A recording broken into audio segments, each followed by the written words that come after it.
Dear Mexico, I never meant to fall in love with you. I left the United States in 2018, 2 years after the election, 3 years after the birth of my only child, 2.5 years after my husband Jesse got a job in the corporate world and we'd moved to Charlotte. When I left the US, I was jaded and I was lonely. I was a stay-at-home mom to a just-turned 3-year-old. I had left my career. I had few friends. I was living in a city that didn't feel like home. The summers were too hot and the winters were too cold. My marriage had taken a serious hit since we'd become parents, and it was in a fragile and precarious state. We knew we needed to do something. We needed to do something big. And I needed to reinvent myself. I needed, on a cellular level, to dismantle my entire life and rebuild it from the ground up. And so I did.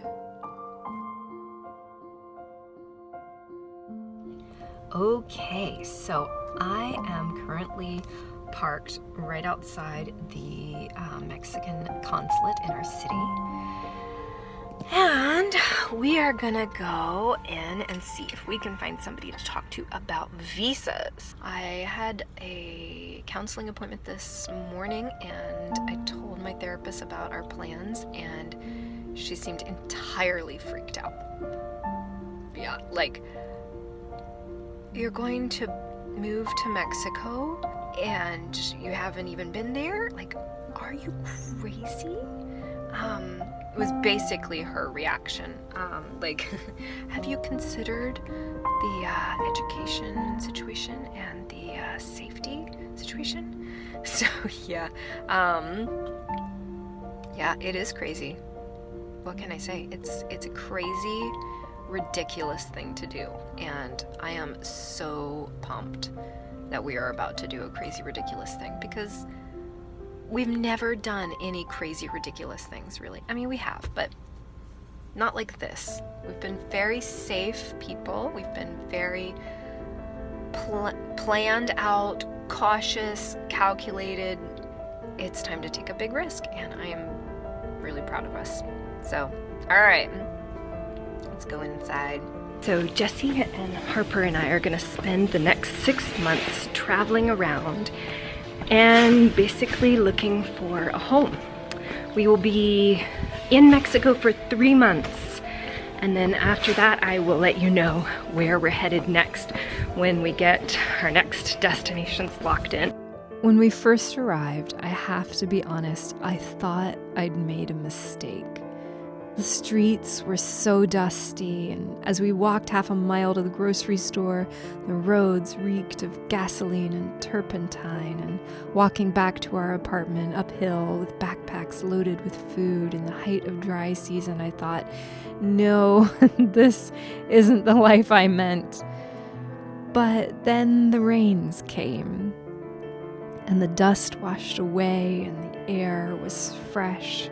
And I discovered the beautiful places in Centro, the rooftop cafes and the hidden bakeries. And then I fell in love. I fell in love with the colors. I fell in love with the art. I fell in love with the food. And I fell in love with the people.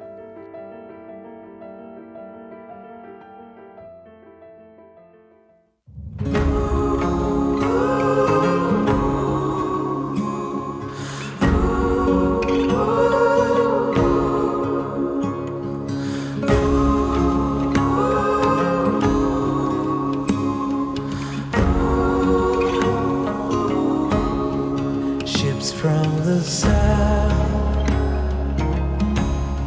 storming along the shoreline. Those who were right came here with nothing more than dreams of a brighter sun that could make their shadows run.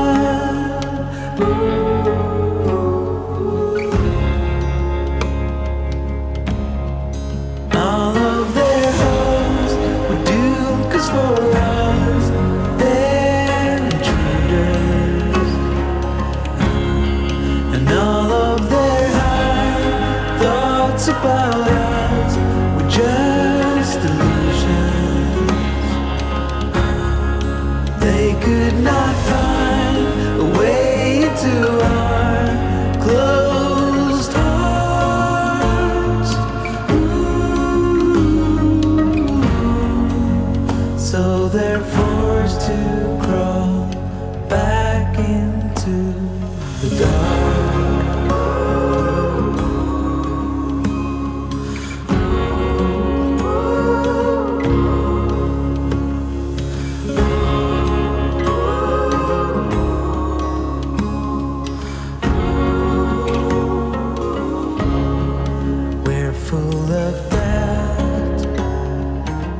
So they're forced to crawl back into the dark.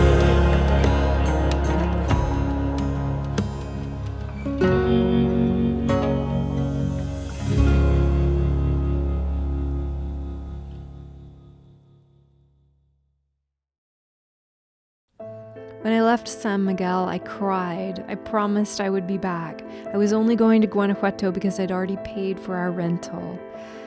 And then this happened. Oh my word. Oh my word. We're in Guanajuato City. They are. And we have a serious problem. Serious problem. This place is stinking amazing. Yeah, like the first night we were here, we were ready to move. What are we gonna do? How are we gonna make this decision? Because that's exactly how I felt about San Miguel. Well, yeah, and now we're in love with Guanajuato. We're gonna have real trouble. Real trouble. Guys, I'm freaking out. I'm freaking out.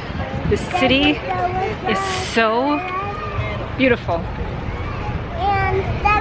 I cannot handle it. I'm literally walking down the street almost cursing because it's so beautiful. Check out how walkable this is. This place is so perfect for walking. The colors here are amazing. The variety is amazing. The restaurants look amazing. Alright, just thought I'd film the panic attack that I'm having right now because we just rented a place. And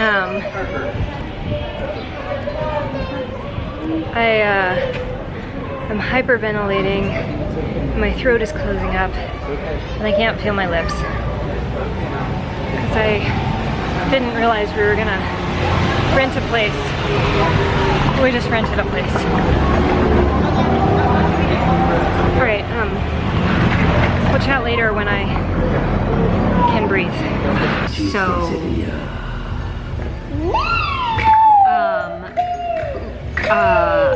yeah, so we just rented a place. 10-month lease. Costs as much as 4 months of an Airbnb. Yeah. We are staying. We're staying in Guanajuato City.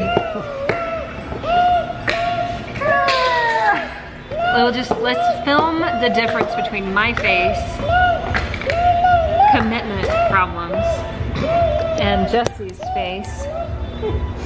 I'm so relieved that we finally have somewhere to be.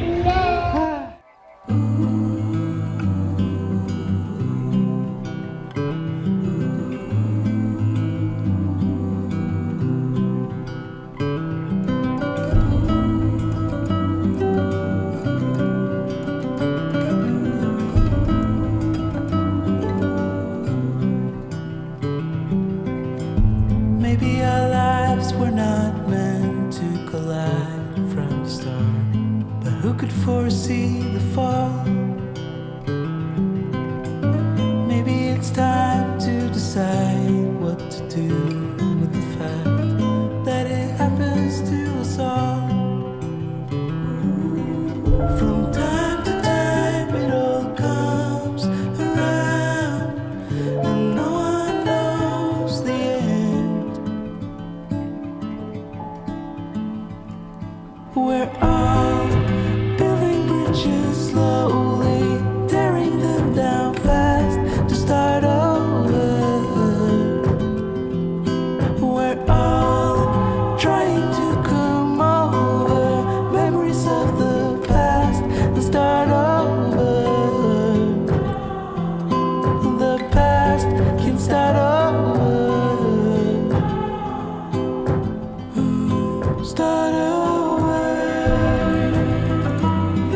takes so little just to make me smile, but you don't seem to be around. My body aches for someone who makes me right, but you don't seem to take the time. You're on a mission now, I know you can't get out, and our time is running out. Ooh, bye-bye love, 'cause you don't know what my dreams are like, and where I wanna go with you. Ooh, bye-bye love, 'cause you don't know, and you don't seem to care that I could have gone with you anywhere. Try to be strong until you get back, but you don't seem to be around. There's just so many things I wanna say, but now I'm breaking up inside.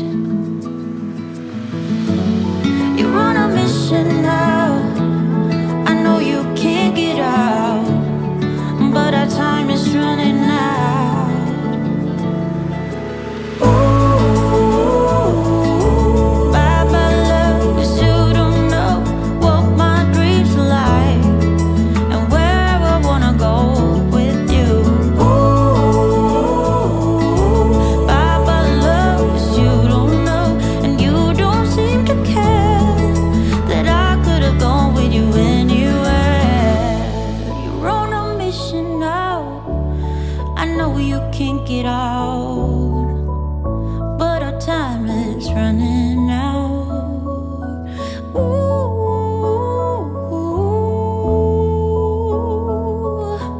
bye-bye love, you don't know. Ooh, bye-bye love, 'cause you don't know what my dreams are like, and where I wanna go with you. Ooh, bye-bye love, 'cause you don't know, and you don't seem to care that I could have gone with you anywhere.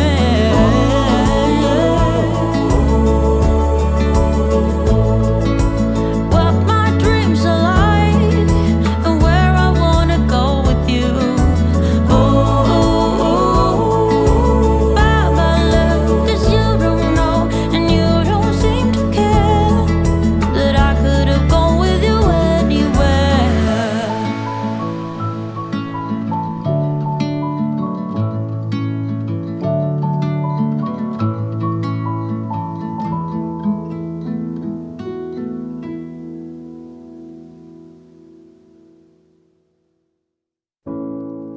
In Mexico, every time I said how much I loved you, it was all 100% true. The first 6 months of living in Guanajuato were some of the happiest of my life. But what never made it into the videos were all the mundane parts of life, the sad parts, the times I cried because I felt I would never have a home anywhere, because as much as I loved Guanajuato, it was never my home.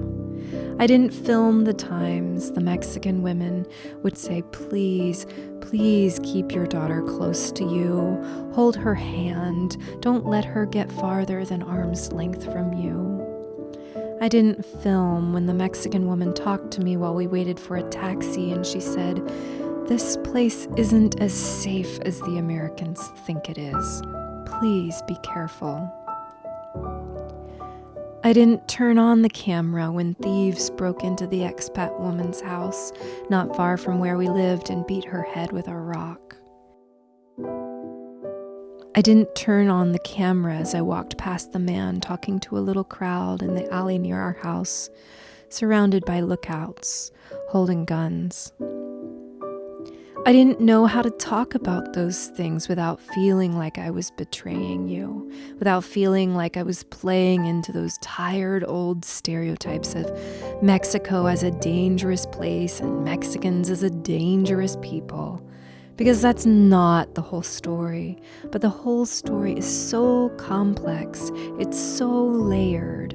It's not something you can put in a YouTube video. It's not a story people want to hear. It's not a story I wanted to hear.